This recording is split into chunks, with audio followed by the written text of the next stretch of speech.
పాత్రికేయ మిత్రులకు నేను విజ్ఞప్తి చేస్తున్నా, మీరు డిఫరెన్షియేట్ చేయండి, వాళ్ళని వేరుగా కూర్చోబెట్టండి. వాళ్ళు మేము ఒక్కటి కాదని ఒక భావాన్ని ప్రజలకు కల్పించాల్సిన అవసరం ఉంది. ఈ మధ్యకాలంలో 2-3 సోషల్ మీడియాలు కూడా బాగానే ఉన్నాయి. తీన్మార్ మల్లన్న లాంటి వాళ్ళు మేము ఒకవేళ మెయిన్ మీడియా కింద సహకరించకపోతే మిమ్మల్ని అందరినీ పక్కన పెట్టి ఇంకా మిగతా మీడియాను ప్రోత్సహించాల్సిన పరిస్థితి వస్తుంది. ఈరోజు media, social media, digital media, ఎవడు పడితే వాడు ఏం జర్నలిస్టు అంటే నేను సోషల్ మీడియా జర్నలిస్ట్ అంటాడు.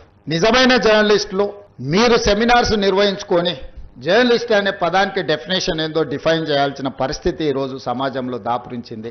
మనం ఎంత సీరియస్ కార్యక్రమం తీసుకున్నా 8వ పేజీలో 3 అక్షరాలు రాస్తాం.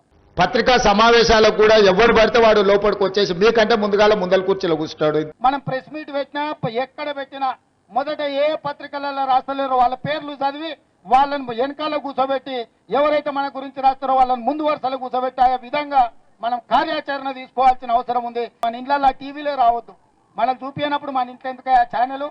నాకైతే అప్పుడప్పుడు అనిపిస్తుంది దిగిపోయి పల్ల చెంపలు వలగొట్టాలని.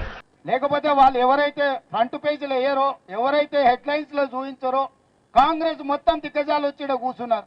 అరే స్క్రోలింగ్లు కూడా పెడతలేరు, నేను టీవీలో చూస్తున్నా అసలు ఏమైనా పెట్టిరేమో అని. అంటే ఎట్లా వ్యవస్థ ఉంది? లేకపోతే మిమ్మల్ని మీడియాగా మేమెందుకు గుర్తించాలి?